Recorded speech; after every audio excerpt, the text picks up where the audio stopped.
वो परेशानी के आलम में इधर उधर भटक रही थी। आज के दिन का शायद ये 5वां इंटरव्यू था जो वो देकर बाहर निकली थी। शाम धुंधला रही थी और आसमान अपनी नीलाई छोड़कर अंधेरे में डूब रहा था। उसके लिए नौकरी होना बहुत जरूरी था। न घर था न कोई अपना। सिर्फ एक बहन थी जो अपाहिज थी, न बोल सकती थी और न चल फिर सकती थी। बस अस्पताल के बेड पर पड़ी थी। उसके माँ बाप के देहांत के बाद उनके चाचा ने चालाकी से सारी जायदाद हड़प ली थी। वो घर और कारोबार भी जो खास तौर पर इन दोनों बहनों के नाम किए गए थे। और अब ये दोनों बहनें अपने जालिम चाचा चाची के साथ रहती थीं। मगर कुछ ही समय में कार एक्सीडेंट हुआ था जिसकी वजह से उसकी बहन बिस्तर पर आ गई थी। कुछ समय तो चाचा ने मुंह बनाकर उसका खर्चा दिया, मगर अब उन्होंने भी साफ साफ मना कर दिया था और उसे कह दिया था कि वो जल्द से जल्द अपना इंतजाम खुद कर ले। अब वो उन दोनों बहनों का खर्चा नहीं उठा सकते। या फिर उसकी चाची ने उसके सामने एक अजीब सी शर्त रख दी थी कि उनके आवारा भाई से शादी कर ले तो उसकी बहन की जिम्मेदारी भी पूरी जिंदगी उठाने के लिए तैयार है। लेकिन वो ये शादी किसी भी हालत में नहीं कर सकती थी। ये एक आवारा और बिगड़ैल टाइप का लड़का था। शुरू से ही जासमी को बिल्कुल भी पसंद नहीं था। जैसे वो पूरे खानदान की सबसे खूबसूरत और पढ़ी लिखी लड़की थी, वैसे ही उसकी चाची का भाई विपुल पूरे खानदान का सबसे नालायक और आवारा लड़का माना जाता था। और अब इस शर्त के बाद तो उसके लिए जॉब ढूंढना बिल्कुल जरूरी हो चुका था, क्योंकि वो हर हाल में विपुल से शादी से इनकार करना चाहती थी।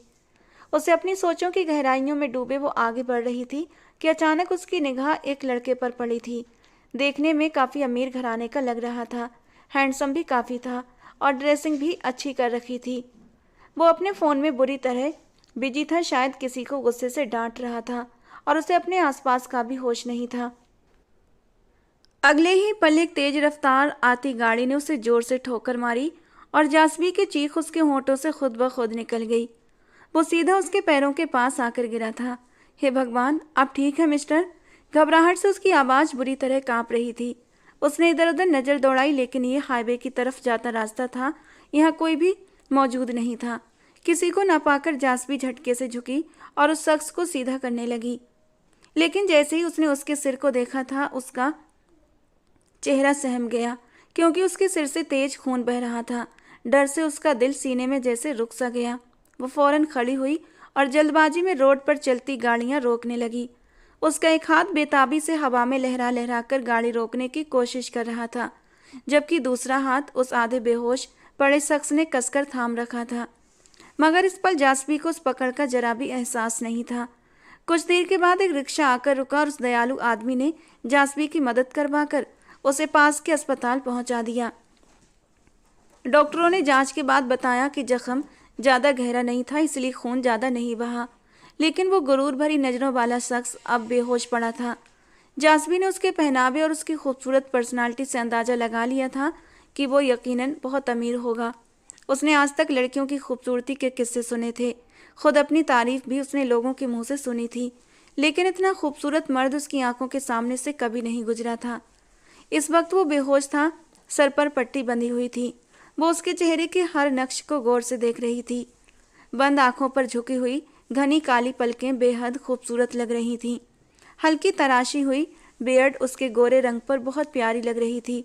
खूबसूरत कटावदार गुलाबी होंठ और उन होंठों के ऊपर बड़ी खूबसूरती से तराशी गई काली घनी मूछें। वो यकीन से कह सकती थी कि लड़कियां उसे देखकर दिल थाम लेती होंगी। एक बार को तो जासमी का दिल भी धड़क उठा था, लेकिन अगले ही पल उसने खुद को संभाला था। अभी वो उसे देखने में खोई हुई थी कि उसका मोबाइल, जो कि उसके हैंडबैग में रखा हुआ था, वाइब्रेट करने लगा। कहाँ मर गई हो तुम? वक्त देखा है, रात के 8 बजने वाले हैं। महारानी घूमने फिरने निकली थी, घर की कोई फिक्र नहीं। मुफ्त की रोटियां तोड़ने को मिलती हैं ना, इसीलिए। फ़ोन आने पर वो उस शख्स से थोड़ा दूर हट गई थी ताकि उसे परेशानी ना हो, लेकिन उसे क्या पता था जैसे ही वो पीछे मुड़ी, वो पीछे लेटा वही आदमी आंखें खोल चुका था और सिर थामे आसपास के माहौल को समझने की कोशिश कर रहा था।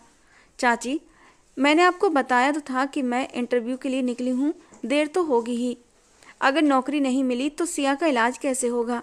अरे बस करो अपनी ये सफाइयाँ, हो गया ना इंटरव्यू, अब जल्दी से घर आओ।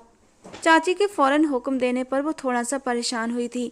वो उस इंसान को ऐसी हालत में छोड़कर नहीं जा सकती थी, जबकि कुछ पता नहीं था कि वो इंसान कहाँ रहता है, उसके घर वाले कहाँ हैं।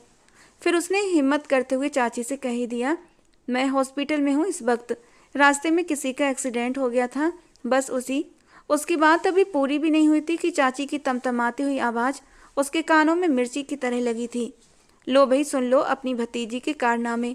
महारानी साहिबा पब्लिक सर्विस बांटती फिर रही हैं लोगों को। अरे कौन जाने किसने किसे गाड़ी से उड़ाया या फिर जानबूझकर मारा। तुम्हें दया दिखाने का भूत क्यों सवार हो गया। उसने बेबसी से आंखें बंद कर ली और फ़ोन कान से हटाया। वो इस वक्त और कुछ सुनना नहीं चाहती थी। पहले ही पूरे दिन उसने बहुत अपमान और तकलीफ सह ली थी।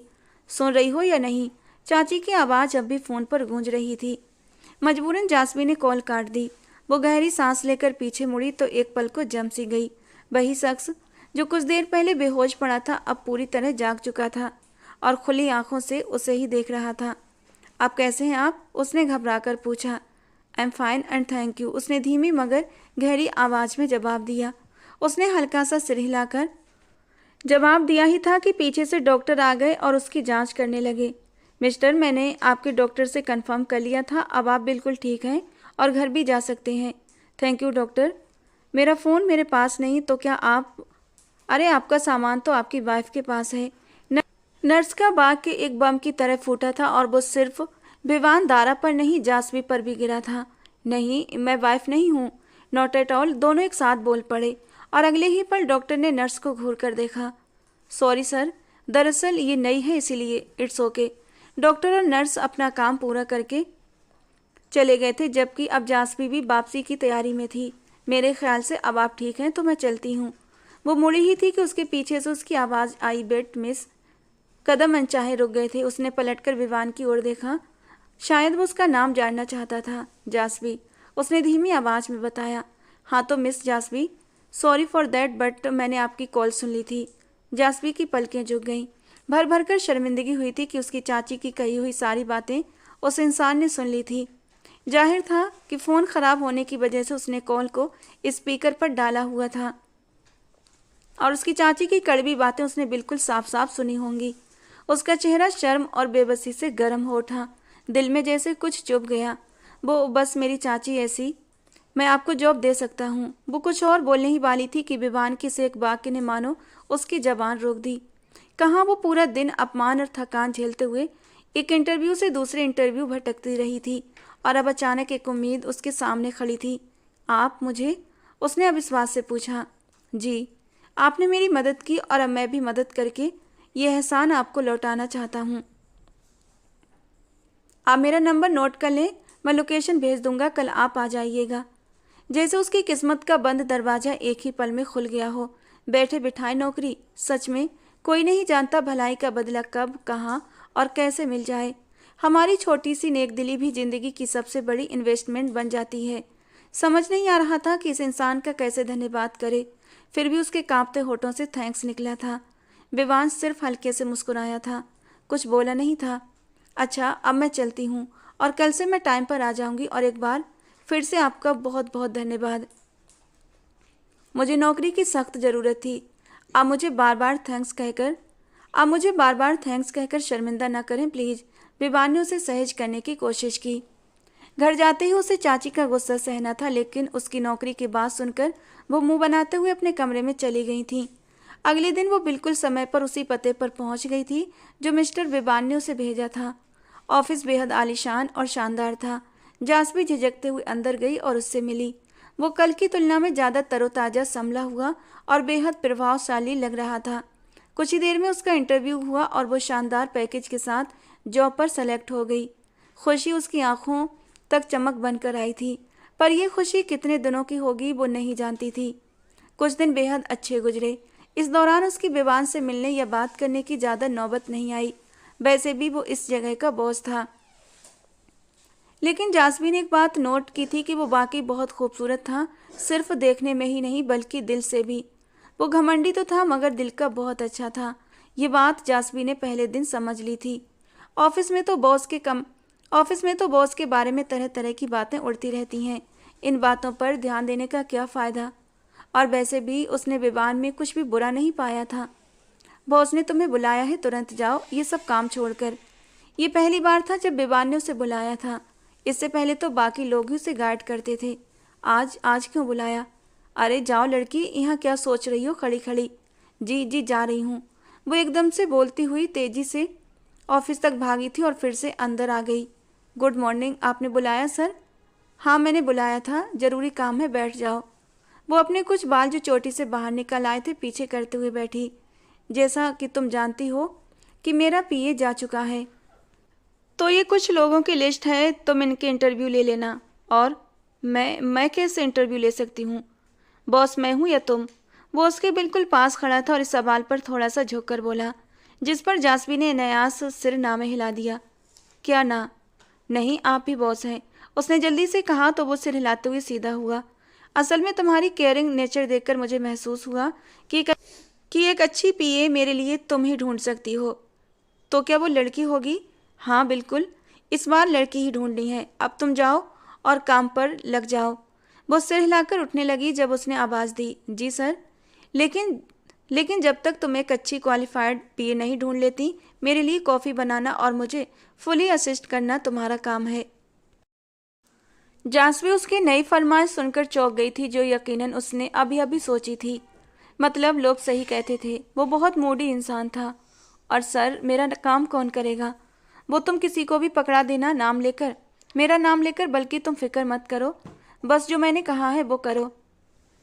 विवान पीछे मुड़ा, न जाने क्या कर रहा था वो देख न सकी। जासवी ने भी सिर हिलाया और जाने के लिए दरवाजा खोला। अभी मुझे कॉफ़ी चाहिए, पहले बनाकर लाओ। उसने हैरानी से देखा लेकिन फिर सिर हिलाकर चल दी। अब मना तो नहीं कर सकती थी ना। कुछ देर में वो कॉफ़ी बनाकर वापस आई, दरवाज़ा खोला और टेबल पर रखकर जाने ही लगी थी कि तभी वो, जो किसी काम से बाहर बाहर गया हुआ था, उसके मुड़ने पर उससे टकरा गया। विवान के दोनों हाथ उसके बाजुओं पर थे, जबकि जासवी को डर के साथ खुद पर गुस्सा भी आया। वो ठीक से सीधी भी नहीं हुई थी कि तभी दो लोग अंदर आए थे।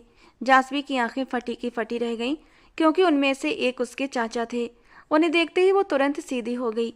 विवान भी पीछे होकर अपने एम्प्लॉय को घूरने लगा, जो किसी को उसके ऑफिस में आने से रोक नहीं सका था। जबकि जासवी के चाचा तो गुस्से से भरे खूंखार निगाहों से जासवी को घूर रहे थे।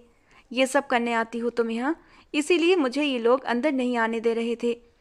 उनकी तंगदिली तो वो बरसों से सहती आई थी, मगर इस गलतफहमी को कैसे दूर करेगी, ये वो नहीं जानती थी। जासवी की तो जान पर बन आई थी। आप अंदर कैसे आ गए? और ये किस तरह बात कर रहे हैं मेरे एम्प्लॉय से? तुम्हारी एम्प्लॉय मेरी भतीजी है, और जिसने मुंह काला करवाया है ना, इसके बाद तो ये भूल जाए कि अब मैं इसे घर भी आने दूंगा। उनकी बातों पर जासवी हक्का बक्का रह गई। ये क्या बोल रहे थे? क्या ये इतनी बड़ी बात थी कि वो उसे घर आने तक नहीं देंगे? उसकी जुबान जैसे तालू से चिपक गई थी, न बोल पा रही थी न हिल पा रही थी। विवान ने एक नज़र उसे देखा और उसकी हालत और उसके चाचा के अंदाज से इतना तो समझ गया कि वो घर पर भी शायद ऐसे ही जिल्लत सहती होगी। तभी यहाँ भी उसकी आवाज़ बंद हो गई थी। जैसा आप समझ रहे हैं वैसा कुछ नहीं है, इसलिए अब आप जा सकते हैं। ये मेरा ऑफिस है, यहाँ प्लीज़ तमाशा मत लगाइए। उसने अपना गुस्सा जब्त करते हुए जासवी के चाचा को वार्न किया।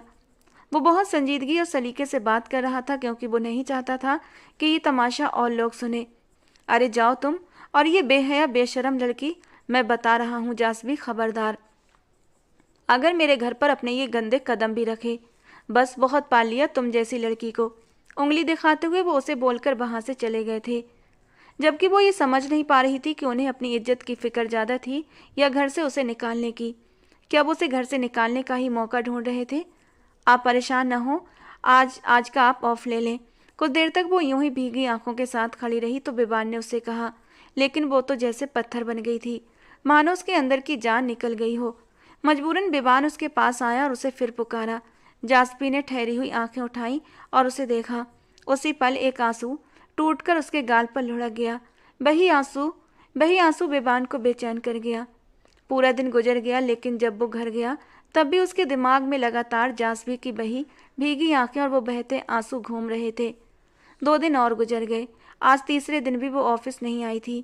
शायद उसके चाचा ने उसे आने नहीं दिया। क्या उसे घर में बंद कर लिया होगा? वे उसे बाहर तो नहीं निकाल देंगे? वो तो बहुत गुस्से में थे शायद। उफ, मैं क्यों इतना सोच रहा हूँ? खुद को झिड़कते हुए वो घर वापस चला गया। लेकिन वहाँ पर उस पर एक और कयामत टूटी। दादी की तबीयत बहुत ज़्यादा बिगड़ गई थी, तो उन्हें लेकर वो तुरंत अस्पताल चला गया। माँ बाप के बाद उसकी पूरी दुनिया उसकी दादी ही थी। बचपन से उसे उन्होंने ही पाला था। होश रखिए ना दादी, क्या हुआ आपको? उन्हें इमरजेंसी रूम में ले जाया गया था और वो बाहर ही खाली हाथ खड़ा रह गया। दिल और दिमाग से वो भीगी आंखें कुछ पलों के लिए बिल्कुल गायब सी हो गई थीं। दादी ठीक है ना वो? जी मिस्टर दारा, वो बिल्कुल ठीक है। बस उनका ब्लड प्रेशर कंट्रोल में नहीं आ रहा था। ये इस हफ्ते में तीसरी बार था जब वो हाई ब्लड प्रेशर कर गई थी। डॉक्टर ने उसे और जानकारी दी और चले गए। बिबान अंदर आया तो उसकी प्यारी दादी ने हाथ बढ़ाया जिसे उसने किसी बच्चे की तरह थाम लिया, जैसे उसकी माँ उससे कई दिन दूर रही हो। क्यों करती हैं आप मेरे साथ ऐसा? कितनी बार बोला है ना टेंशन न लिया करें, मगर नहीं, वो दुख भरी आवाज़ में कह रहा था। जब दादी हल्की मुस्कान के साथ बोली, मेरे बच्चे, दादी सिर्फ अपने बेबान को खुश देखना चाहती हैं। तुम मेरी बात मान जाओ, शादी कर लोगे तो अपनी बीबी के अलावा किसी गलत चीज़ की ख्वाहिश नहीं होगी। बेटा, मैं तुम्हें यूँ बर्बाद होते नहीं देख सकती। उसने एक खफासी नज़र से दादी को देखा। वो माँ बाप के बाद एक हद तक दादी के साथ जुड़ा रहा था, मगर ज़िंदगी में एक मोड़ ऐसा आता है जब हमें अपने अपनों की सख्त ज़रूरत महसूस होती है। तुम्हें लगता है कि मैं घर की चार दीवारी में रहती हूँ तो मुझे नहीं पता कि तुम्हारी ज़िंदगी में क्या चल रहा है? हाँ बोलो। वो आंखें झुका गया। वो जानता था दादी इस समय क्या कह रही थीं, लेकिन वो मगरूर सा बेबान सिर झुकाए सब कुछ सुन रहा था, क्योंकि दुनिया में सिर्फ एक दादी थी जिनके सामने उसकी कोई नहीं चलती थी। प्लीज़ दादी, दूसरी बातें मत करें। अभी अभी आपकी तबीयत ठीक नहीं। ये तबीयत भी मेरी तुम्हारी ज़िंदगी के ऊपर निर्भर करती है मेरे बच्चे। दादी की बात पर गौर करो, वरना मैं आज हूँ कल नहीं। कम से कम तुम्हारी शादी हो जाए तो चैन से मर तो सकूंगी कि मेरे पीछे भी कोई तुम्हारा ख्याल रखने वाला होगा। दादी, उसने तड़प कर कहा, जबकि दादी ने अब अपनी आंखें बंद कर ली थीं और वो बेबस होकर उनके बूढ़े और कमज़ोर चेहरे को देखने लगा। वो अपनी दादी को कभी भी खोना नहीं चाहता था, लेकिन मौत तो एक सच्चाई है, हर किसी को आनी है, और शायद इसीलिए दादी डरी हुई थी कि अपने रहते वो उसे किसी के साथ जोड़ दें, उसकी ज़िंदगी को सेट कर दें। लेकिन वो शादी नहीं करना चाहता था, और रीज़न था उसकी हद से ज़्यादा स्मोकिंग। वो इस कदर स्मोकिंग करता था कि डॉक्टरों ने उसे वार्न किया था कि तुम्हारे लंग्स पर काफ़ी असर पड़ चुका है। अगर इसी तरह स्मोकिंग करते रहे तो ये उम्मीद छोड़ दो कि तुम लंबे समय तक जी सकते हो। और यही वजह थी कि वो अपनी वजह से किसी लड़की की ज़िंदगी बर्बाद नहीं करना चाहता था, लेकिन ये बात अपनी दादी को बताकर उन्हें भी सदमा नहीं दे सकता था। रही बात स्मोकिंग की, तो वो सिगरेट पीना तो नहीं छोड़ सकता था, भले उसकी जान ही क्यों न चली जाती। वो सिगरेट का बुरी तरह एडिक्ट हो चुका था। फिर डॉक्टर के आते ही वहाँ से उठकर चला गया। अभी वो तेजी से कॉरिडोर पार कर रहा था कि जाते जाते उसे कोई जाना पहचाना सा लगा। वो 2 कदम पीछे गया तो उससे जासवी नजर आई। वो एक सीट पर बैठी सर दोनों हाथों में गिराए हुए थी, देखने में काफ़ी परेशान हाल लग रही थी। आप यहाँ, सब ठीक तो है ना? उसकी आवाज़ पर वो चौंक कर उठी। कौन? रिलैक्स, मैं हूँ बिबान। सर, आप यहाँ कैसे? वो बिबान को देखकर दुपट्टा ठीक करती खड़ी हुई थी, जिस पर उसने दादी की हालत के बारे में बताया, और फिर पूछने पर पता चला कि वो इतने दिनों से अस्पताल में अपनी बहन के साथ थी, जिसकी हालत बहुत नाजुक थी। न जाने क्यों, लेकिन उसकी हालत सुनकर बिबान का दिल पसीज गया। काश वो उसके ना आने का पता ही करवा लेता। वो अभी कुछ और बोलता कि डॉक्टर बाहर आए और उस पर पहाड़ तोड़ दिया। उसकी बहन की मेजर सर्जरी होनी थी, जिसके लिए रकम का इंतजाम वो कहीं से नहीं कर सकती थी। इस दुनिया में उसका था ही कौन? सब तो मुंह मोड़ चुके थे, और उसके पास तो सिर छुपाने की छत तक नहीं थी। ऐसे में अपनी बहन की ये हालत, उसे पूरा अस्पताल अपनी आंखों के सामने गोल गोल घूमता महसूस हो रहा था, और अगले ही पल आंखों के सामने अंधेरा छाने लगा। जासवी, जासवी! वो बेहोश होकर उसकी बाहों में झूल गई तो बिबान एक पल के लिए बुरी तरह घबरा गया और बेचैन होकर उसे पुकारने लगा। डॉक्टर, डॉक्टर प्लीज़ इन्हें देखें, क्या हो गया? वो घबराकर डॉक्टर को आवाज़ें देने लगा। कुछ देर में डॉक्टरों ने उसे कमरे में शिफ्ट कर दिया। वो कमजोरी, थकावट और तनाव की वजह से बेहोश हो गई थी। अब उसके हाथ में ड्रिप लगी हुई थी। अभी कुछ देर पहले वो दादी के कमरे से होकर यहाँ आया था, जहाँ अब दादी होश में थी और ड्रिप भी ख़त्म होने वाली थी। How we feel now? वो उसके पास जाकर बैठा और उसके मुरझाए चेहरे को देखकर पूछने लगा। मैं ठीक। उसने ये 2 शब्द भी ऐसे कहते जैसे मीलों का सफ़र तय करके आई हो। बेबान कुछ पल तक उसके बेबस चेहरे को देखता रहा, फिर एक गहरी सांस लेते हुए बोला, तुम चाहो तो मैं तुम्हें एडवांस। नहीं सर, मैं आपका और एहसान नहीं ले सकती। उसकी तरफ देखे बिना वो धीमे स्वर में बोली। चेहरे पर किसी जज्बे की एक हल्की सी भी झलक नहीं बची थी। जासवी। कुछ देर के बाद वो कुछ सोचकर बोला था, कुछ ऐसे कि वो अनचाहे ही उसकी ओर देखने लगी। क्या क्या तुम मुझसे शादी करोगी? वो हैरत में डूबे चेहरे के साथ माथे पर बल डाल चुकी थी। वो अचानक से शादी वाली बात क्यों कर रहा था, और उसके यूं प्रपोजल रखने के पीछे कुछ भी वजह रही हो, लेकिन सबसे बड़ी बात तो ये थी कि क्या वो अब अपने बॉस से शादी करेगी, उसी बॉस से जिसकी वजह से उसके चाचा ने उसे घर से निकाल दिया था। ये आप क्या कह रहे हैं सर? तुम्हारी बहन का इलाज मैं करवाऊंगा, लेकिन इसके बदले तुम मुझसे शादी कर लो। ये समझ लो जैसे एक कॉन्ट्रैक्ट मैरिज है। उसे बेबान जैसे इंसान से इस बात की उम्मीद नहीं थी, यानी वो इंसान उसकी मजबूरी का फ़ायदा उठाना चाहता है। उसकी बहन के इलाज के लिए पैसे देकर वो कुछ रातों के लिए उसे खरीदना चाहता है। दुख और इंसल्ट के एहसास से उसकी आंखों में आंसू आ गए। वो तुरंत उठकर खड़ी हुई। माफ़ कीजिए, लेकिन मुझे ये कबूल नहीं। शादी कोई बिजनेस नहीं बेबान साहब, और अगर आपको अपने सुकून के लिए कोई औरत चाहिए तो ऐसी औरतों की कमी नहीं है, बल्कि मेरे ऊपर तो आपको लाखों रुपये खर्च करने होंगे। वो उसके मुंह पर साफ मना करके ड्रिप को बेरहमी से निकालकर आगे बढ़ गई। ये क्या कर रही हो? हाथ से खून। रहने दीजिए, मुझे आपसे ये उम्मीद बिल्कुल नहीं थी। माना मैं मजबूर हूँ, लेकिन इतनी भी नहीं कि अपनी इज्जत। उसकी आंखों में एक बार फिर आंसू उमड़ आए, लेकिन इस बार उन आंसुओं की वजह वही था। तुम मुझे गलत समझ रही हो। इस कॉन्ट्रैक्ट मैरिज के पीछे मेरी कोई गंदी नीयत नहीं है। खैर, ये सब मैं तुम्हें बाद में बताऊंगा। पहले प्लीज वापस बैठ जाओ, ड्रिप पूरी होने दो। वो उसे कंधों से थामे वापस बिठा रहा था कि तभी उसके चाचा चाची वहीं पहुंच गए। पहले तो वो एक बार के लिए फिर डर गई कि शायद फिर से तमाशा लगेगा। उसने बेबान की ओर लाल नजरों से देखा। आखिर क्यों ये इंसान उसकी जिंदगी में परेशानी और आराम दोनों चीजें एक साथ लाता था। मेरी बच्ची, क्या हाल हो गया है? चलो घर चलो। वो जो अभी और डांट या इल्ज़ाम सुनने के लिए तैयार थी, इस बात के और प्यार पर उसकी आंखें फटी की फटी रह गईं। यहाँ तक कि चाचू भी आज बेबान और जासवी से अच्छे से मिले। उन दोनों ने एक दूसरे को देखा और फिर समय की इस अनोखी मेहरबानी पर सिर हिला दिया। चाचू से वापस ले जाने आए थे।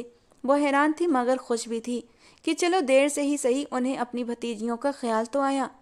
बेबान को भी वहाँ खड़े रहना बेकार लगा। शायद अब उसे कोई और लड़की ढूंढनी चाहिए अपने लिए, क्योंकि दादी ऐसे तो नहीं मानेंगी।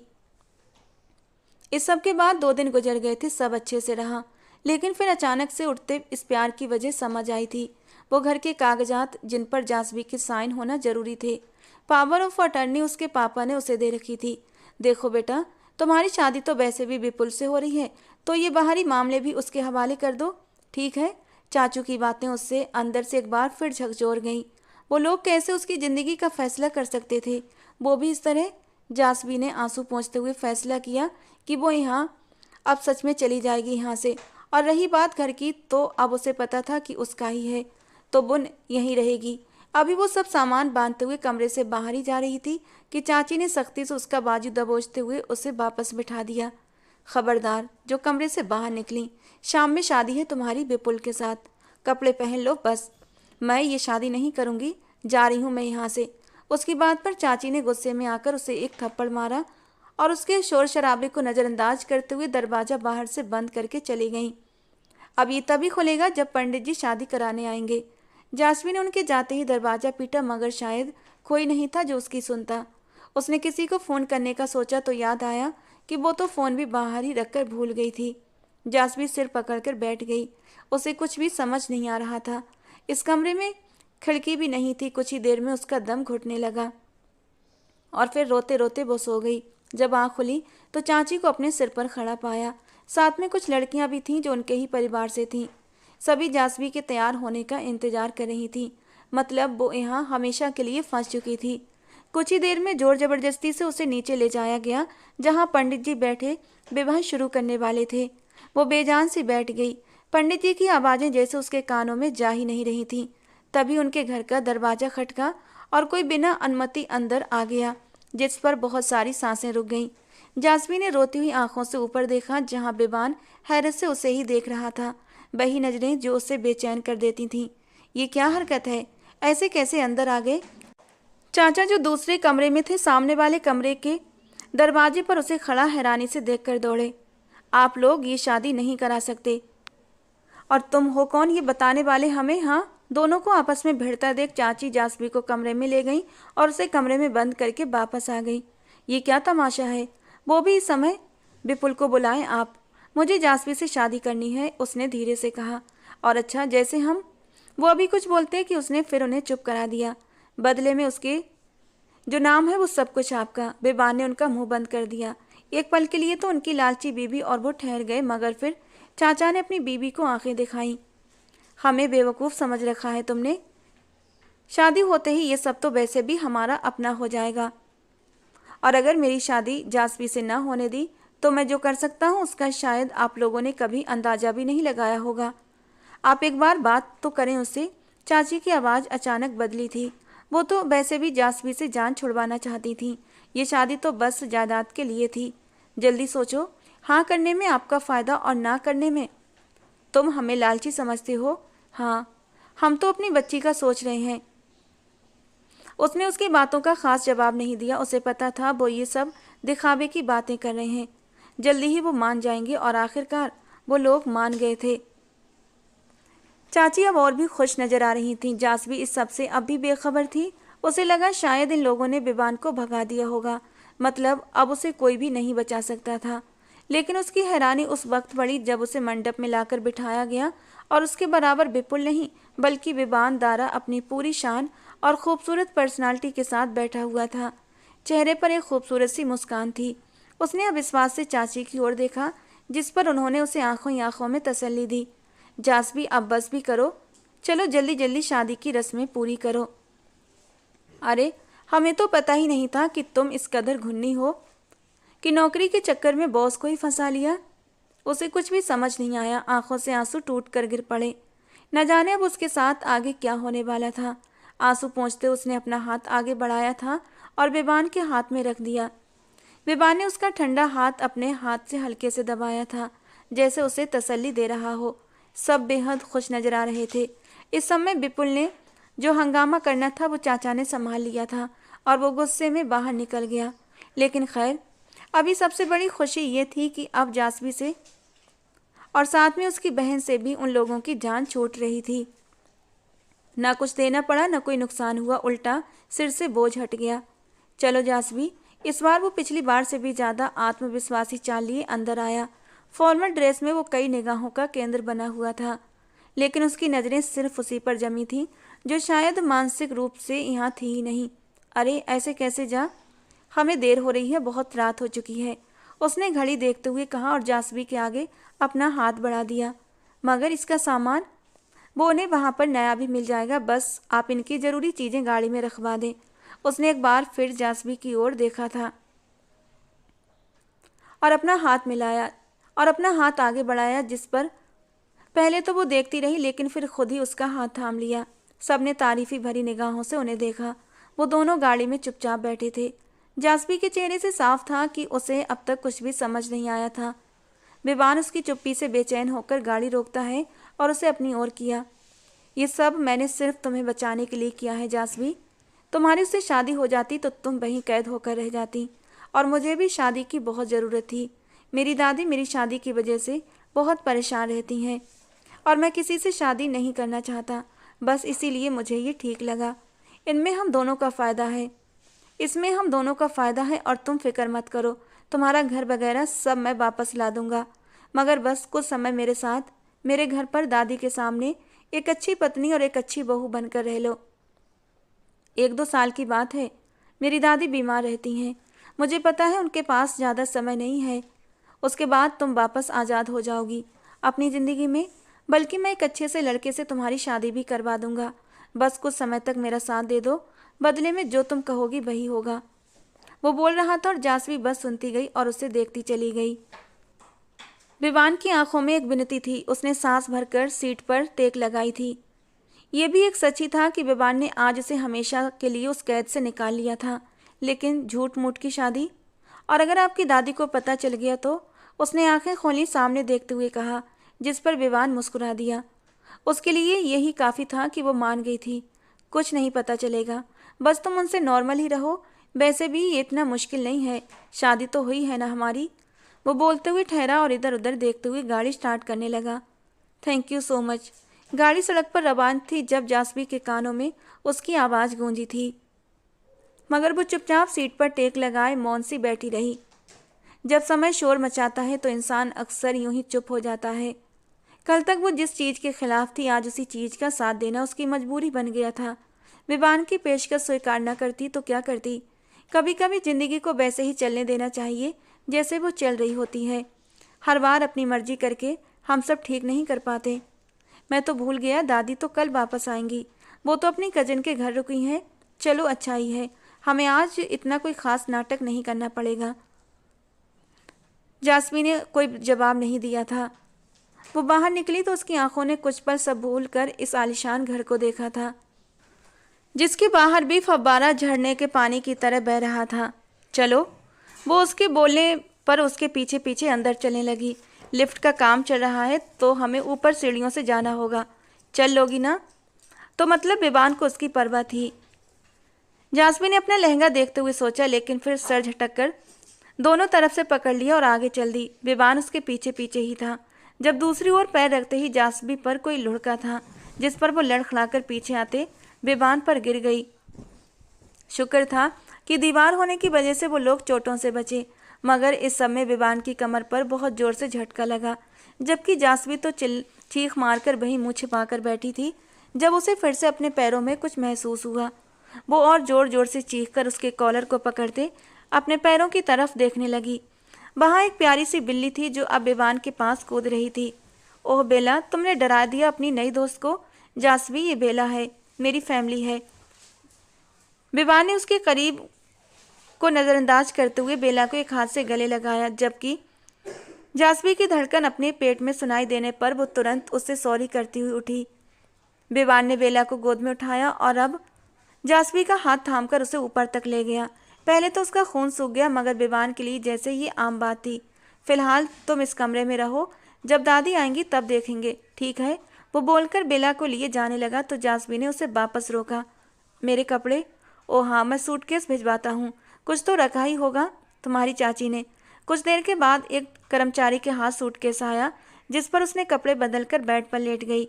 जहाँ तक उसे याद था वो सिर्फ अपनी दादी के साथ रहता था ना, तो इतना बड़ा घर मेंटेन करके कैसे रख लिया उसने? एक तारीफी भरी नज़रों से हर चीज़ को देखते हुए सोचा। फिर शीशे तक जाकर ब्रश ढूंढा, जो उसे कहीं नहीं मिला। ड्रेसिंग बस शायद यूं ही रखी हुई थी, क्योंकि उसमें कुछ भी नहीं था। क्या ढूंढ रही हो? वो अभी ब्रश ही देख रही थी जब पीछे से विवान की आवाज़ पर चौंक कर मुड़ी। जी, वो मुझे हेयर ब्रश चाहिए। एक पल के लिए उसकी नज़रें उसकी खुली जुल्फों में उलझी थीं, मगर उसने तुरंत ही नज़रें हटाकर इधर उधर देखा। दरअसल कोई रहता नहीं ना हमारे सिवा।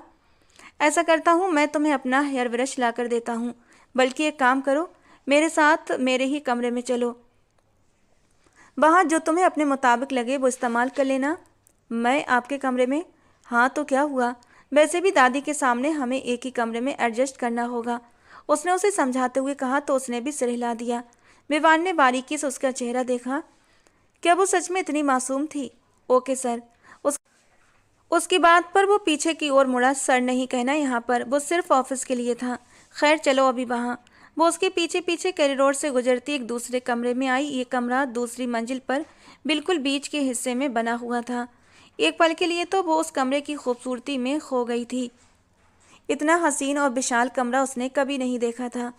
ये देख लो, ड्रेसिंग पर सब कुछ है, उसने ड्रेसिंग के सामने खड़े होकर कहा, जबकि जासवी भी अब उसके बिल्कुल पीछे खड़ी थी। दोनों ने एक दूसरे को साथ खड़े देखा तो एक की आंखों में ये पल कैद हो गया। अगर कोई देखता तो उनकी जोड़ी की तारीफ करते थकता नहीं। मुझे बस ये बाल सुलझाने थे। जासमी ने जल्दी से आगे बढ़कर ब्रश उठाया। कमरे की चीज़ों को देखकर लग रहा था जैसे उन पर किसी का हाथ भी न लगा हो, सब कुछ नई नई सी थी। जासमी ने धीरे धीरे ब्रश चलाया, जबकि विवान पीछे बेड पर बैठा फ़ोन पर कुछ टाइप कर रहा था। वो हल्की ब्राउन रंग की पैंट और सफ़ेद शर्ट पहने हुए था। बाल भीगे थे, जिन पर उसने शायद यही ब्रश चलाया होगा। जासमी ने फिर से शीशे के पार उसे देखा। अब वो फ़ोन को दूर रखकर उसकी पीठ को घूरते हुए किसी सोच में डूबा हुआ नजर आ रहा था, मगर जासमी उसके देखने पर कंफ्यूज हो गई। उसने ब्रश को मजबूती से थामा और नजरें दूसरी तरफ करके तेजी से ब्रश करने लगी। थोड़ा स्लो, स्पीड कम करो वरना बाल टूटेंगे। नहीं तो मैं तो बस ऐसे ही करती हूँ, उसकी नज़रों से घबराती जासवी ने कुछ भी बोल डाला, जिस पर विवान ने भौहें तानी। Oh sorry, that's let me teach you. वो बोलते हुए उठकर खड़ा हुआ। जासवी पलकें झपकाते पीछे मुड़ी। क्या मतलब? मेरा मतलब मैं सिखा देता हूँ कि कैसे करते हैं। जासवी के हाथ से ब्रश लिया, जिससे पहले उसने नहीं छोड़ा, मगर सामने वाले की पकड़ के आगे वो कुछ ना कर सकी, क्योंकि अगर इस तरह तुम दादी के सामने करोगी ना, तो वो तुम्हें भी एक खास देसी टोंट मारेंगी। जासवी को वापस शीशे की तरफ घुमाया और धीरे धीरे ब्रश चलाने लगा। विवान को मानना पड़ा कि उसके बाल बहुत मुलायम और खूबसूरत थे। वो उसके बेहद करीब खड़ा उसके बालों में कंघी कर रहा था और न जाने क्यों जासवी का दिल बुरी तरह धड़क रहा था।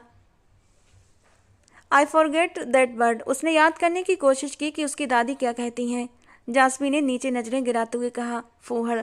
फूहड़ बोलेंगी वो मुझे? हाँ बिल्कुल, यही बोलती हैं वो। उसने मुस्कुराते हुए हाँ में सर हिलाया और फिर से ब्रश उसके बालों पर फेरने लगा। वो उस समय बिल्कुल भूल गया था शायद कि वो क्या कर रहा है। जासवी के बालों ने उस पर एकदम कोई जादू सा कर दिया था। उसके ब्रश फेरने के कारण जासवी की सांसें अटक रही थीं। वो हाथों की उंगलियां मरोड़ती, नजरें ही नहीं उठा पा रही थी कि तभी विवान की नजरें उसके बालों से हटकर शीशे पर पड़ी और इस दृश्य को देखकर वो जैसे वापस होश में आया था। क्या वो एक लड़की के बाल सुलझा रहा था? उसे खुद पर हंसी आई थी। शायद शायद इस लड़की की पर्सनालिटी में कुछ ऐसा जादू था कि वो सब कुछ भूल गया था। कुछ पलों के लिए उसने अपने हाथ में पकड़े ब्रश को देखा। नहीं नहीं, ये नहीं हो सकता। उसने तुरंत ब्रश वापस रखा, जबकि जासवी ने भी पट से आंखें खोल दी थीं। वो, अब तुम खुद कर लो, मैं थोड़ा बाहर देख कर आता हूँ। मैंने खाना ऑर्डर किया था। उसके लहजे की मिठास एकदम से गायब हुई थी और अगले ही पल वो खुद पर झुंझलाते हुए कमरे से बाहर निकल गया था। उसके जाने के बाद जासवी ने एक सुकून भरा गहरा सांस भरते हुए बेड पर बैठ गई थी। कितना अजीब एहसास था ये। रात को खाना खाकर वो अपने अपने कमरों में सो गए। सुबह रोजमर्रा की तरह जासवी सुबह उठी, फ्रेश हुई और फिर बाहर चली गई। पहले पहल तो उसे कमरा ही नहीं मिल रहा था। कल रात भी वो बस विवान के हमसफर में चली गई थी। याद रखना भूल गई कि कौन सा कमरा था। खैर, फिर कुछ सोचते हुए वो नीचे आई। खुशी की बात यह थी कि उसे किचन जल्दी मिल गया था और वहाँ मौजूद हर सामान भी। उसने कुछ बनाने का सोचा। नाश्ता बनाते बनाते ही सुबह की रोशनी हो चुकी थी कि जब उसकी मुलाकात दादी से हुई। घर में एक खूबसूरत लड़की को देखकर वो भी किचन में नाश्ता बनाते देखकर दादी की आंखें फटी की फटी रह गईं। तुम कौन हो? पहले तो जासवी डर गई और हिचकिचाने लगी, लेकिन फिर उसने दादी पर यह बोलकर बम फोड़ दिया कि वो विवान की पत्नी है। उनके रिएक्शन पर जासवी के गले में गांठ सी उभरी। अब वो क्या जवाब देगी? न जाने वो क्या क्या पूछेंगी। विवान को आ जाना चाहिए था उस समय। मेरी गैर मौजूदगी में शादी, वो भी विवान की। ये मैं क्या सुन रही हूँ? दादी को जैसे अपने कानों पर यकीन नहीं हो रहा था। सुनीता, राजू, जल्दी आओ भाई। दादी ने तुरंत अपने नौकरों को आवाज दी थी और सोते हुए विवान को नींद से आने का आदेश दिया गया। दादी के तुरंत आदेश पर वो भी अनजाने में ही शर्टलेस ही भागता हुआ नीचे चला आया था। उसे जासवी की मौजूदगी की बिल्कुल परवाह नहीं थी, क्योंकि इस वक्त तक वो बिल्कुल भूल चुका था कि रात को उसने एक लड़की को अपनी जिंदगी में शामिल किया था। लेकिन जासवी की नज़रें उस पर पड़ी तो वो तुरंत दादी की ओर पलटा, जिस पर दादी छुपकर मुस्कुरा दी। जासवी उंगली पर दुपट्टा लपेट रही थी और बुरी तरह बेचैन थी। पता नहीं अब दादी क्या सुनाने वाली थी। जबकि विवान ने गहरी सांस ली थी और अब दादी के सामने खड़ा था। दादी ने दोनों को एक नज़र देखा और यही वो पल था जब जासवी दादी को पसंद आ गई थी। विवान ने दादी को थोड़ा मसाला डालकर कहानी सुनाई कि वो जासवी की खूबसूरती पर फिदा हो गया था और इसीलिए उससे शादी कर ली। बाकी आगे की कहानी सच बताई थी उसने कि कैसे जासवी को विपुल से होने वाले विवाह के जाल से बचाया। हे भगवान, मेरी बच्ची, यहाँ आओ मेरे पास। जासवी ने एक नज़र विवान की आंखों में देखा, जिनमें अनुमति छुपी हुई थी। वो धीरे धीरे दादी के पास गई। दादी ने मुस्कुराते हुए उसे प्यार से सहलाया। अब तुम जल्दी से जाओ और तैयार होकर नीचे आओ, ताकि मैं अपनी बच्ची से अच्छे से मिल सकूं और उससे ढेर सारी बातें भी कर सकूं। क्या दादी, एक तो नींद से उठा दिया, ऊपर से इस समय मैं अब नहीं आ सकता। ऑफिस के लिए भी तैयार होना है, तभी आऊँगा। वो गर्दन सहलाते हुए वापस जाने लगा, जब दादी ने उसे फिर से आवाज़ देकर रोका। जासवी को तो साथ लेकर जाओ। जाओ मेरा बच्चा, तुम भी थोड़ा आराम कर लो। बेवजह मेहनत कर रही थी। नहीं दादी, वो तो मैं बस। खैर, ये सुनीता देख लेगी, तुम भी जाओ और अब विवान के साथ ही नीचे आना। नाश्ते के समय तक थोड़ा लेट जाओ। ये कहते हुए वो चली गई थी, जबकि जासवी भी विवान के पीछे पीछे चल पड़ी थी। सच तो ये था कि अब तक हिचकिचा रही थी। अब वो विवान के साथ उसके कमरे में दाखिल हुई, लेकिन उसकी आंखें खुली की खुली रह गईं जब उसने टेबल और उसके आसपास सिगरेट के बिखरे अनगिनत टुकड़े देखे थे। कहीं से भी ये रात वाला कमरा नहीं लग रहा था। अभी वो कुछ पूछने ही वाली थी कि विवान बिना जवाब दिए तकिए पर औंधे मुंह वापस बेड पर लेट गया था। वहीं साइड टेबल पर जासबी ने एक और चीज देखी, जिसे देखकर उसके रोंगटे खड़े हो गए। वो एक शराब की बोतल थी, साथ में गिलास था जो जमीन पर गिरा पड़ा था। मतलब वो शराब पीता था और सिगरेट जैसे नशे का आदी इंसान था। जासबी का दिल धक से रह गया। वो वहीं सोफे के किनारे टिक कर बैठी थी, आंखें विवान पर टिकी हुई थीं। कुछ देर के बाद उसे लगा कि किसी की परछाई कमरे के दरवाजे तक आई है। जासबी उठी और धीरे धीरे बाहर तक आई तो वहां दादी खड़ी थीं। उनकी नज़र अंदर कमरे पर भी पड़ी थी और फिर दादी ने अपनी कोमल आवाज में कहा, आओ मेरे साथ चलो, तुमसे कुछ जरूरी बात करनी है। जासमी ने उनका हाथ थामा और उनके साथ चल दी। दादी ने धीमी और गंभीर आवाज में बताया, जासबी, विवान अब तक अपने माँ बाप के जाने का गम भूल नहीं पाया है। उसका दिल बहुत अकेला है। उसके दोस्त नहीं है और उसकी दुनिया सिर्फ ऑफिस और इस कमरे तक ही सिमटी हुई है। अपने अंदर की तन्हाई वो गलत चीज़ों के सहारे दूर करने लगा। धीरे धीरे वो खुद को ख़त्म कर रहा है, मुझसे छुपाता है। हालांकि मैंने उसकी रिपोर्ट देख ली है, जिसे देखकर मेरा बीपी शूट कर गया था। उसकी गलत आदतों ने उसे अंदर से ख़त्म करना शुरू कर दिया है, लेकिन मुझे पता है कि अब भी वो ज़िंदगी की डगर पर वापस लौट सकता है। वो सही हो सकता है अगर उसे कोई समझने वाला और उसकी तन्हाई दूर करने वाला मिल जाए। उनकी आंखों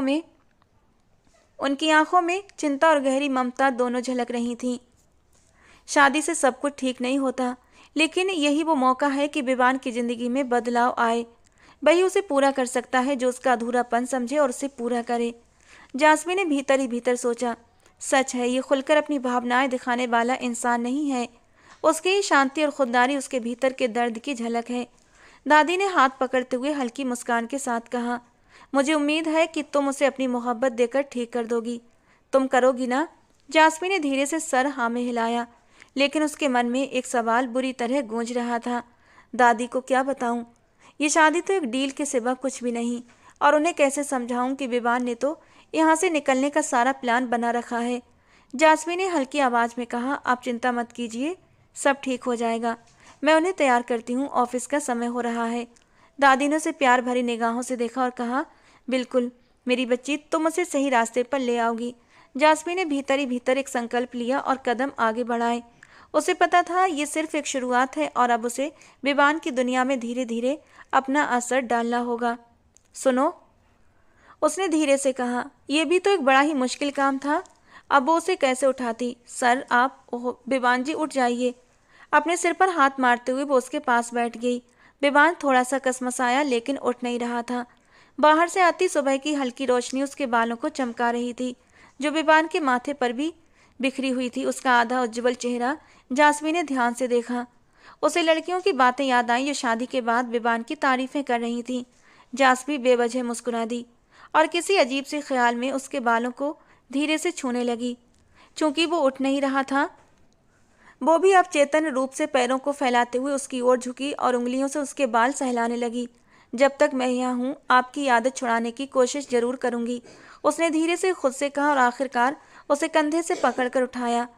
विवान ने अंगड़ाई ली और अपनी आदत के मुताबिक तकिए को पकड़ते हुए उसके चारों ओर अपनी बाहें फैलाईं। जासमी जो आराम से आधी बैठी थी, उसको जागते देखकर चौंक कर उठने लगी। कहाँ जा रही हैं? अभी तो मैं ठीक से उठा नहीं हूँ मैडम, उसने उसे वापस खींचते हुए कहा, जबकि जासमी की सांसें वहीं थम गईं। मैं बस, आप नाश्ता करने चलें प्लीज़। विवान ने दिलचस्प निगाहों से जासमी का सूखा हुआ चेहरा देखा और उसके बाल पीछे हटाए तो वो और नर्वस हो गई। सर, ओह फिर वही सर, विवान कहने की आदत डालो। अब जासमी विवान की ओर देख भी नहीं पा रही थी। एक तो वो शर्टलेस ऊपर से दूर भी नहीं हो रहा था, न जाने क्यों। हमें नीचे जाना होगा, आप फ्रेश हो जाइए। यार मेरी नींद पूरी नहीं हुई और सुबह इतनी जल्दी क्यों हो गई? जासमी ने उसके चेहरे की ओर देखा, जहाँ हिचकिचाहट का कोई निशान तक नहीं था। पहले ही दिन इतना फ्री कौन होता है? या कहीं वो अब तक होश में ही नहीं आया। घूरो मत, नज़र लग जाएगी मुझे। पता है मैं बहुत हैंडसम हूँ। हाँ, मैं क्यों? ठीक है, मैं नीचे जा रही हूँ। उसके उठते ही विवान का हाथ हिला और वो चौंक कर सीधा हुआ। तुम यहाँ सो रही थी मेरे बेड पर? विवान के इस अनजाने पन ने उसे चौंकने पर मजबूर कर दिया। नहीं, मैं तो आपको उठा रही थी ना। ओ सॉरी, मैं समझा तुम आकर लेटी हो साथ में। वो बालों में हाथ फेरता हुआ कुछ और बोले बिना बाथरूम में चला गया। क्या ये मुझे पागल समझते हैं या ये खुद पागल हैं? मुंह बनाते हुए वो नीचे की ओर चल दी। उसे दारा हाउस में आज 2 हफ्ते हो चुके थे। दादी और उसकी तो जैसे पक्की दोस्ती हो गई थी।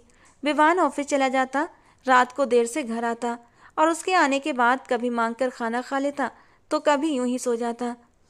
जासवी की बहन का ऑपरेशन भी कल परसों में होने वाला था। अब वो ऑफिस नहीं जाती थी। विवान ने उसे दादी के साथ ही रहने को कहा था। आज भी वो अपने कमरे में सामान ठीक कर रही थी। अपने लिए सोफे पर तकिया और कंफर्टर रख रही थी जब विवान कमरे में आया। आपके लिए खाना लाऊं? नहीं, मुझे भूख नहीं। तुमने खा लिया? उसकी बात पर जासवी ने धीरे से सिर हिला दिया। इन दोनों के बीच ये कुछ दिनों का रिश्ता था, लेकिन वे इतने मैच्योर थे कि उसे सामान्य तरीके से हैंडल कर रहे थे, जैसे कोई अपने रूममेट के साथ रहता है, बिल्कुल वैसे ही। जब पेट भरा होगा तो भूख कैसे लगेगी? उसने अफसोस से उसकी उंगली में दबी हुई सिगरेट को देखा था और मुंह में बड़बड़ाई। विवान ने भौहें चढ़ाई और उसे देखा। इधर आओ जरा। उसने हवा में गहरा कश लिया और छोड़ दिया और उसे चौंका दिया। मैं? जी। यहाँ कोई और है आपके अलावा? नहीं, मुझे लगा आपने बेला को बुलाया है। उसने इधर उधर देखा। बेला कहीं नहीं थी, शायद सो रही होगी इस समय। ये आप तंजिया मिजाज कब से हो गई? जब से तुमसे आप पर आए हैं। और अब चौंकने की बारी विवान की थी। वो सच में उसे तुम की जगह आप कह रहा था। तो मतलब इज्जत के बदले तंज मिलेंगे अब? उसने आंखें छोटी करके जासवी से कहा, जो आधी मुस्कान लिए अब तक वहीं बैठी थी। खैर, यहाँ आइए। मगर क्यों? सवाल किए बिना यहाँ आए फौरन। उसने छूटी हुई सिगरेट फर्श पर फेंकी और जूते से रगड़कर उसे देखा। उसकी गंभीरता से वो थोड़ा सहर गई। अभी भी वही आधी मुस्कान समेट चुकी थी। मैं? पहले आप। विवान खड़ा हुआ और उसकी ओर बढ़ा। हमारी तो कोई अरेंज मैरिज भी नहीं, कॉन्ट्रैक्ट मैरिज थी ना। तो बेड पर क्यों आऊँ? वो ठहरी, उसकी तरफ देखी और बोलने के बाद शर्मिंदा होकर हाथों में मुंह छुपा लिया। खैर, मैं कुछ करने के लिए बुला भी नहीं रहा था, बात करनी थी आपसे। जासवी ने भी फिर से रोने जैसी शक्ल बनाई और नजरें झुकाई। क्यों वो अपनी जबान को काबू में नहीं रख सकी और कुछ भी बोल दिया। आइए। विवान ने करीब आकर उसे सोफे से उठाया और बेड पर बिठाया, मगर उसकी निगाहें नीचे ही टिक गईं। सॉरी, मेरा वो मतलब। ओ खैर, आप ही बताएं, दादी और आपके बीच क्या प्लानिंग्स चल रही हैं? उसने एक फिर से सिगरेट जलाते हुए कहा और गहरा कश लगाया। आह, क्या ज़रूरत है इतनी ज़्यादा पीने की? उसने धुएं से चिढ़कर मुंह बनाते हुए कहा। मैंने तो कहा था कि दूसरा कमरा तैयार है। आपको ही कुछ ज़्यादा मेरी आदत हो गई है शायद, उसने लापरवाही से कहा। जासमी ने आंखें छोटी करके उसे घूरा। इतना तो वो जान गई थी कि विवान बहुत ही शांत और खुशमिजाज इंसान था। ये अलग बात थी कि ऑफिस में ये रूप कभी कभार ही देखने को मिलता होगा, मगर यहाँ तो रोज। मैंने सुना है मेरी प्रेमिका की दुश्मन बन गई हैं आप। उसे मुझसे जुदा करना चाहती हैं? कौन सी प्रेमिका? उसने हैरानी से पूछा। विवान ने हंसी छुपाई। बताइए। उसके पूछने पर वो ठहरा, फिर सिगरेट को होठों से दूर किया और उसके करीब आया। इतनी ज़्यादा सिगरेट पीने के बावजूद भी विवान के होंठ काले नहीं थे, नेचुरल गुलाबी थे। उसके दिल की धड़कन मिस हुई थी, हमेशा की तरह सांसें रोके पीछे हुई। मगर बैकग्राउंड से सिर लगता कि तभी विवान ने दूसरे हाथ से उसका सिर बचाया था। कहाँ पीछे जा रही हैं? आप भी तो आगे आ रहे हैं। अगर आप मेरी प्रेमिका और मेरे बीच में आ सकती हैं तो मैं पास क्यों नहीं आ सकता? उसके चेहरे पर झूलती लटों को फूंक से उड़ाते हुए वो उसका दम घुटा रहा था। ये आप क्या कर रहे हैं? दूर हटें। उसने मुंह बनाते हुए चेहरा फेर लिया। मेरी प्रेमिका भी ऐसे ही नाराज हो रही थी जब आप दोनों की साजिशों का पता चला था। मुझे जानना ही नहीं है अब किसी भी प्रेमिका के बारे में। वो उठने ही लगी थी कि विवान ने उसे बाहों से थामकर वापस बिठा दिया। अब की इतनी नज़दीकी सच में जानलेवा हो सकती थी, इसका अंदाजा दोनों को ही नहीं था। कहाँ जा रही हैं? लीजिए, फिलहाल के लिए दूर कर दिया अपनी प्रेमिका को। उसने सिगरेट फिर से एस्ट्रे में फेंकी थी। ये थी आपकी प्रेमिका? जासवी बड़ी बड़ी आंखें करके चीखी थी। वो तो कुछ और ही समझ रही थी, यानी वो सिगरेट को अपनी प्रेमिका बता रहा था। सोचते हुए उसे हंसी भी आई थी। जी, और आप क्या समझी? उसने हंसते हुए कहा और ध्यान से जासवी के चेहरे के बदलते रंग देखे थे। अब तो वो भी खुलकर हंस पड़ी थी। ये वो तीसरी चीज थी जो विवान के दिमाग में घर कर गई थी।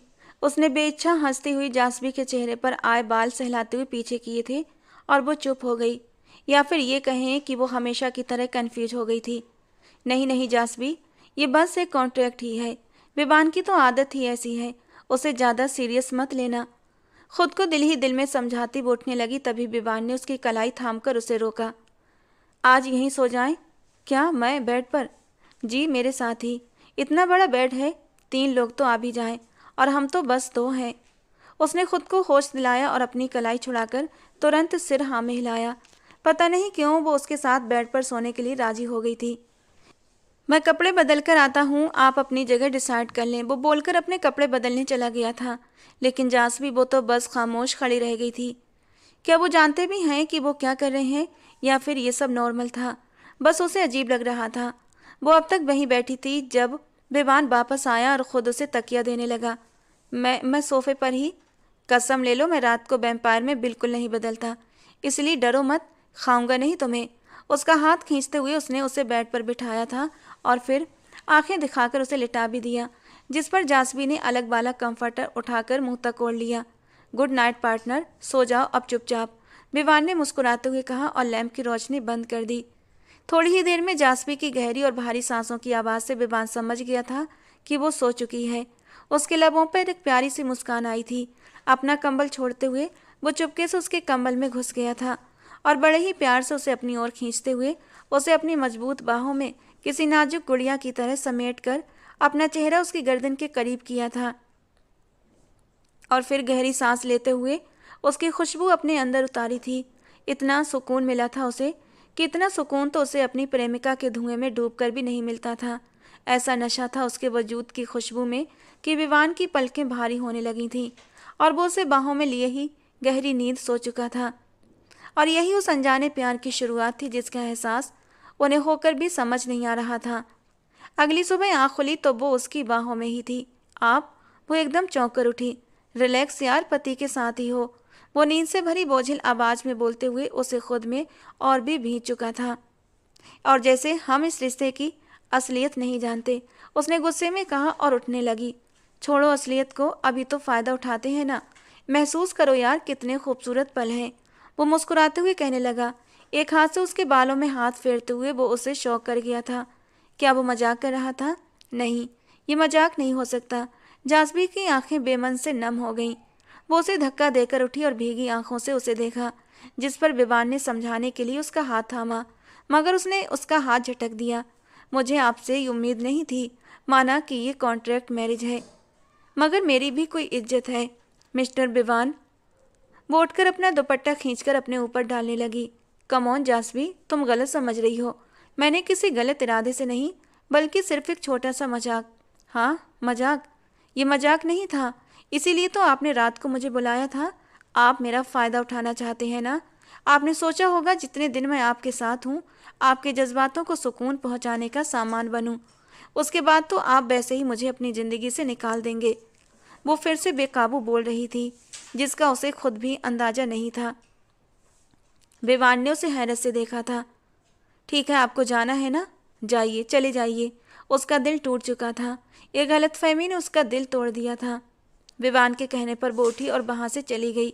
पीछे विवान खाली हाथ बैठा रह गया। उसने डील जरूर की थी, मगर ये नहीं सोचा था कि ये शादी उसकी ज़िंदगी में इतना बदलाव लाएगी। दादी की बात सच निकली थी। उसकी ज़िंदगी में आने से उसकी सोच बदल गई थी। उसके अंदर की तन्हाइयाँ दूर होने लगी थीं। लेकिन इस बात का इजहार क्या वो गलत तरीके से कर गया था? काश उसे इजहार करना आता होता। दिन बीतते गए। जासबी की बहन का ऑपरेशन भी हो चुका था, लेकिन नतीजे उसके पक्ष में नहीं आए थे। वो अक्सर हॉस्पिटल में रहती थी, रात को घर आती और चुपचाप सो जाती। हाँ, दादी से उसकी पहले जैसी ही बातें होती थीं, लेकिन विवान ने उससे उस दिन के बाद से एक शब्द भी नहीं कहा था, और ना ही वो उससे कोई बात करता। ये दरार, ये फासले पैदा कर गई थी। जो करीब आ रहे थे वो अब दूर हो गए थे, लेकिन फासलों को ख़त्म करने के लिए भी कोई हादसा ज़रूरी होता है, और उनकी ज़िंदगी में भी एक हादसा आया। जब वो रात के पहर घबरा कर उठी विवान की तरफ निगाह गई तो वो टेरेस पर रखे सोफे पर बैठा था। आसपास सिगरेट के टुकड़ों का ढेर लगा हुआ था। उनके बीच का फासला बढ़ा तो उसका सिगरेट पीने का रेशियो भी और बढ़ गया था। जासमी ने अफसोस से निगाहें फेर लीं। उसने यह भी नोट किया था कि पहले वो सिगरेट कम करने लगा था क्योंकि जासमी को उसकी बू पसंद नहीं थी, मगर उस दिन के बाद तो वो पहले से भी ज़्यादा पीने लगा था। रोज रात को टेरेस पर जाकर बैठ जाता, जो कमरे के साथ ही बना हुआ था। शीशे की दीवार से साफ झलकता। वो उठी और टेरेस के शीशे पर हाथ रखा। उसे अब विवान की हालत पर रहम आ रहा था। आंखों में आंसू भर आए। क्या वो उस दिन बहुत ज़्यादा बोल गई थी? और शायद अब विवान के दिल में वो बात चुभ गई थी, तभी वो अब उसे देखकर भी उसे अनदेखा कर देता था। जासवी को अपनी बेबाक बोलने की आदत का एहसास हो चुका था, मगर वो पहल भी करे तो कैसे करे। वो कमरे में वापस बेड पर आकर बैठ गई। दिल भारी सा हो रहा था कि तभी विवान का फ़ोन बजा। विवान ने वहीं से बैठकर उसे देखा था। फिर फ़ोन कान से लगाते हुए उसके हाथ से एकदम सिगरेट छूटकर नीचे गिरी थी। जासमी ने उसका सपाट चेहरा देखा और सीधे होकर बैठी। तभी विवान ने उस दिन के बाद पहली बार उसकी ओर देखा था, लेकिन उसका चेहरा क्या बता रहा था। वो उठकर धीमी चाल चलते हुए अंदर आया। जासमी ने हैरानी से उसे देखा। उसके चेहरे पर क्या था? हिम्मत, उदासी या फिर कुछ और? जासमी, वो उसके सामने बेड पर आकर बैठा। जासमी को कुछ समझ नहीं आ रहा था। ऐसा क्या सुना था उसने फ़ोन पर? उसका दिल और भी घबराने लगा। आंखों में खुद ब खुद आंसू आने लगे। दिमाग में कई विचार उमड़ रहे थे। क्या हुआ था ऐसा? विवान, क्या हुआ है? आप ऐसे? उसने जासवी के हाथ पकड़े और फिर आगे बोला। जासवी, सिया का निधन हो गया है। उसकी आंखें भीगी हुई थीं। वो जासवी की तरफ देख भी नहीं पा रहा था। वहीं जासवी ने आश्चर्यचकित होकर विवान की ओर देखा। आप क्या कह रहे हैं? कुछ भी? अस्पताल से फ़ोन आया है। सिया अब नहीं रही। अपने हाथ छुड़ाते हुए वो इनकार में सिर हिला रही थी। आप मुझसे उस दिन का बदला ले रहे हैं ना? नहीं ना, इतना इतना घटिया मजाक फिर से? इतना घटिया मजाक? उसने सिसकते हुए कहा। आंखों से आंसू बहते जा रहे थे। ये नहीं हो सकता। माँ पापा के बाद एक बहन ही तो थी। वो भी नहीं रही। वो कैसे जा सकती है? मैं देख कर आती हूँ। वो एकदम से उठकर जाने लगी तो विवान ने उसे रोकते हुए गले लगा लिया। उसके लिए ये खुद एक झटका था। उसके सामने उसकी प्रिय का अपने हाथ से चले जाना। हाँ प्रिय, वो उसकी प्रिय ही तो थी। बस इस बात का एहसास होने में उसे एक हादसा चाहिए था। मुझे जाने दो, मुझे जाने दो। वो नहीं जा सकती। वो ऐसे कैसे जा सकता है कोई? वो अब बिलक बिलक कर उसके गले से लगी रो रही थी। कमरा जासवी की चीखों से भर गया था। विवान ने उसे और अपने अंदर खींच लिया और अपने आंसू पी गया। उसका दिल दुख रहा था, मगर वो क्या कर सकता था? काश वो कुछ कर पाता तो उसके लिए जरूर कर देता, मगर वो खुद अपने माँ पापा को बचा नहीं सका था। और फिर जाने वालों को कौन रोक पाया है? वो बेड पर बैठी उसके साथ लगी रही और रोती रही। चीखों में अब थोड़ी कमी आई थी, मगर उसके रोने और सिसकने में कोई कमी नहीं आई थी। उसने जासवी की पीठ सहलाई और बेसाख्ता उसका सिर चूमा। बस करो मेरी जान, हिम्मत करो। उसे लेकर भी तो आना है ना? उसने इनकार में सिर हिलाया और उसके सीने में चेहरा छुपा लिया। विवान की शर्ट उसके आंसुओं से भीग रही थी। मुझ पर ही रहम कर लो, रोना बंद कर दो, बस तबीयत खराब हो जाएगी। उसने जासवी को सीधा बिठाया। तभी दरवाज़ा खुला और दादी अंदर आई। विवान ने उन्हें बताया और जासवी को गले लगाकर अब वो दोनों और रोने लगी। विवान ने दादी को समझाया और बाहर के मामले देखने के लिए हॉस्पिटल चला गया। 2 हफ्तों के बाद जासवी उसके सीने पर सिर टिकाए, बाजू उसके गले में लिपेटे बेड पर बैठी हुई थी। अब बस आगे बढ़ना है, उदासी को छोड़ दो। उसने हमेशा की तरह जासवी के बाल सहलाते हुए कहा, मगर अब वो उसे दूर नहीं हटाती थी और कुछ भी नहीं बोलती थी। इन 2 हफ्तों में जासवी विवान को एक पल के लिए भी नहीं छोड़ पाई थी। उसे ऐसा लगता कि विवान अगर उससे दूर चला गया तो वो अकेली रह जाएगी, और विवान भी उसकी हालत समझता था। इसीलिए उसने ऑफिस का काम भी अपने मैनेजर पर छोड़ा हुआ था। इन 2 हफ्तों में विवान को सिगरेट पीने का बिल्कुल भी होश नहीं था। शायद रीजन ये भी हो सकता था कि वो जानता था सिगरेट के धुएं और बू से जासवी को एलर्जी होती है। उसने 2 हफ्तों में सिगरेट को हाथ भी नहीं लगाया था और ना उसे तलब महसूस होती थी। शराब, सिगरेट जैसे हर चीज़ छोड़ दी थी उसने। आप तो अमेरिका जाने वाले हैं ना? हमारी ये कॉन्ट्रैक्ट मैरिज भी ख़त्म हो जाएगी, फिर मैं यहाँ अकेली। उसकी आंखों में आंसू उमड़ आए। न जाने उसने ऐसा क्यों कहा था। क्या वो महसूस नहीं कर पाई थी कि इतने दिनों से उनके बीच बहुत कुछ बदल गया था, या वो उसके मुंह से इकरार चाहती थी कि जो कुछ हुआ वो सपना नहीं था, वो सच था। क्या तुम्हें अभी ये सवाल करना चाहिए था? उसने सिर उठाकर विवान को देखा। क्या नहीं पूछना चाहिए था? क्या हमें नहीं पता कि आप बाहर जा रहे हैं और ये शादी भी बस एक। वो कुछ और बोलते इससे पहले ही उसने जासवी के कांपते होंठों पर अपने होंठ रख दिए थे और जासवी को बोलने से रोक दिया।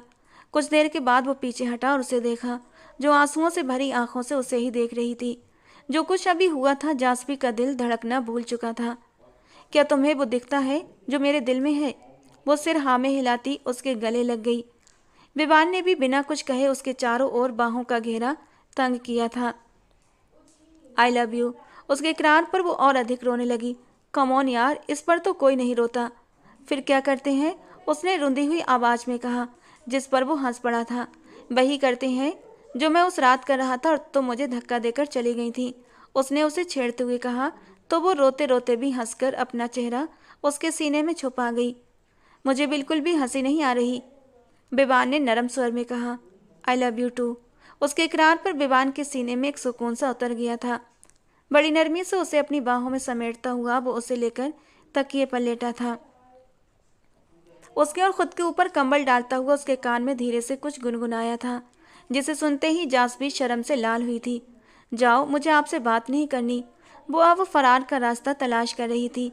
बात करने की कौन कह रहा है? मैं तो कुछ और करने की कह रहा हूँ। वो शरारत से हंसते हुए उसके कान की लौ को हल्के से काट गया था। मान जाओ यार, अब सब्र नहीं होता। अब सिगरेट की तलब नहीं होती, अब तुम्हारी तलब होती है। उस दिन जब तुम्हें रात को बाहों में लेकर लेटा था, वही सुकून मुझे फिर से चाहिए। बल्कि उस सुकून से आगे भी एक और सुकून चाहिए। उसके पेट से होता हुआ विवान का हाथ ऊपर की ओर सरक रहा था और फिर एक खास जगह पर आकर उसने अपनी उंगलियां हल्के हल्के से शरारत की थी कि जासवी के लबों से एक सिसकी निकली थी। वो मदहोश सिसकी सुनते ही विवान भी अपने होश में कहाँ रहा था। वो धीरे धीरे हर हद से आगे गुजरता जा रहा था और जासवी ने भी उसे रोका नहीं था। वो खुद अब अपने रिश्ते को आगे बढ़ाकर विवान के साथ एक खुशहाल जिंदगी गुजारना चाहती थी। रात धीरे धीरे सरकती जा रही थी और उनकी खुशियों भरी जिंदगी का आगाज भी हो चुका था। तो दोस्तों, आज का हमारा ये नॉवल आपको कैसा लगा कमेंट बॉक्स में ज़रूर बताना। पसंद आया हो तो प्लीज़ लाइक करना। रोज़ ऐसे ही रोमांटिक नॉवल सुनने के लिए हमारे चैनल को सब्सक्राइब करना। मिलते हैं दोस्तों अगले किसी नए और रोमांटिक से नॉवल के साथ।